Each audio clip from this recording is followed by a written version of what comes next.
Hello दोस्तों, एक बहुत ही इंटरेस्टिंग डिटेल्स आई है अमृतांजन की तरफ से और कंपनी का यहां पर बाईबैक हो रहा है। तो बाईबैक को समझेंगे, बिजनेस में क्या लेटेस्ट हो रहा है, क्या अपडेट्स हैं, उसको इस वीडियो में हम एनालिसिस करने वाले हैं दोस्तों। तो देखिए, बाईबैक हो रहा है टेंडर ऑफर से। टेंडर ऑफर एक इंटरेस्टिंग हो जाता है कि जो भी एग्जिस्टिंग शेयर होल्डर है और उनको अगर बाईबैक में हिस्सा लेना है तो वो अपने शेयर्स कंपनी को दे सकते हैं और कंपनी यहां पर कितने रुपए में शेयर्स को बाई करेगी? 900 रुपए में। और जब ये मैं वीडियो बना रहा हूं तब ये लगभग 738 के पास में शेयर प्राइस है। किसका?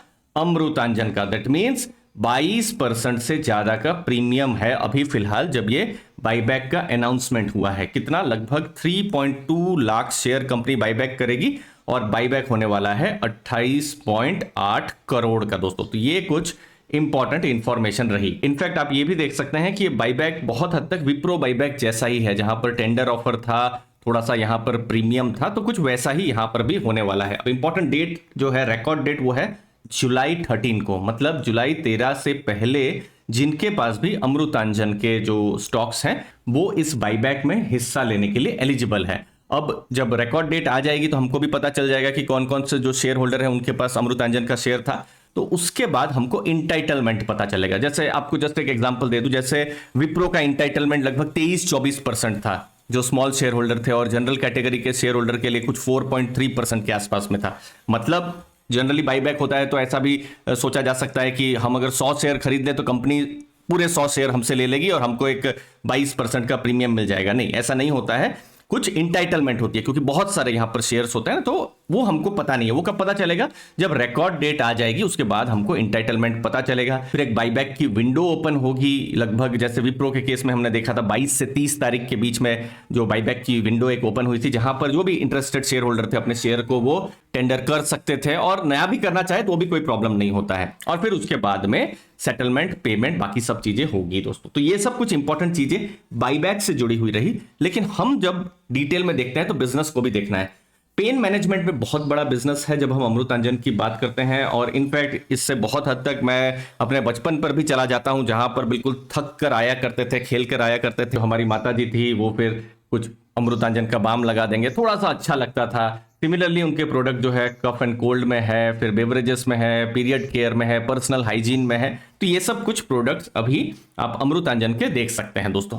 अब बिजनेस के कुछ इंपॉर्टेंट आंकड़े जहां पर कुछ चिंताएं हैं, जैसे आप देख सकते हैं 455.85 करोड़ का उनका सेल्स हुआ था फाइनेंशियल ईयर 22 में। अभी फाइनेंशियल ईयर 23 अभी मार्च में खत्म हुआ, सेल्स घटे हैं 426.22 करोड़। सेल्स घटे हैं, प्रॉफिट और ज्यादा घटा है, 67 करोड़ के आसपास प्रॉफिट था, वो प्रॉफिट घटकर लगभग 40 करोड़ हो गया है। तो सेल्स भी घटा है, प्रॉफिट भी घटा है। तो कंपनी एक थोड़े डिफिकल्ट या मुश्किल समय से अभी फिलहाल गुजर रही है। अब आपका क्वेश्चन हो सकता है कि क्यों, ऐसा क्या हो गया? अमृतांजन बाम तो बहुत ही घर घर का प्रोडक्ट है। तो देखिए, कुछ चीजें हुई है, जैसे बाम की जो सेल्स है वो यहां पर डाउन हुई है, कम हुई है। फिर उसके बाद कॉम्फी प्रोडक्ट के लिए उन्होंने एक ऐप लॉन्च किया है।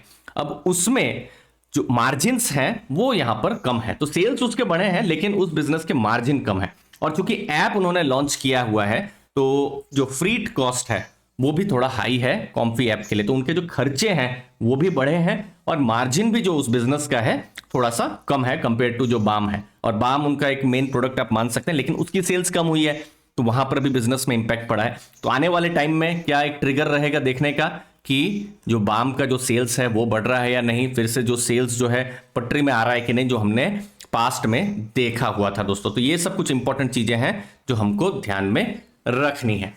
अगले important data, return on capital employed, ये भी घटा है, लगभग 35% से ये घटकर 18.75 हो गया है। और जो मैं मार्जिन की बात कर रहा था, देखिए 22.44% से मार्जिन घटकर 14.15% हो गया है। तो मार्जिन अगर घटेगा किसी भी बिजनेस के लिए तो बहुत ही अच्छा नहीं है। यहां पर कॉम्फी का जो सेल्स है वो बढ़ा है लेकिन वो बहुत मार्जिन नहीं लेके आ पाता है, और बाम का जो सेल्स है वो कम हुआ है, तो वो हाई मार्जिन बिजनेस है तो वहां पर भी मार्जिन नहीं हो रहा है। तो अलग अलग टाइप के चैलेंजेस बिजनेस में होता है। अभी भी अमृतांजन की जब हम बात करेंगे तो एक चैलेंज से ये बिजनेस फिलहाल गुजर रहा है। आने वाले टाइम में हमको पता चलेगा कि क्या इंपॉर्टेंट चीजें देखने जैसी है। अब इन्वेंट्री टर्नओवर रेशियो, आपको पहले मैं कॉन्सेप्ट आराम से मैं समझा दूं। समझ लीजिए 100 रुपए का सामान है, ठीक है, और उसके अगेंस्ट में जो इन्वेंट्री है, इन्वेंट्री मतलब जो भी सामान होता है, ठीक है, वो 10 का सामान है, तो इन्वेंट्री टर्नओवर रेशियो 10 का हो गया। ओके, अच्छा ये नंबर है, अब ये नंबर का हम एनालिसिस कैसे करें?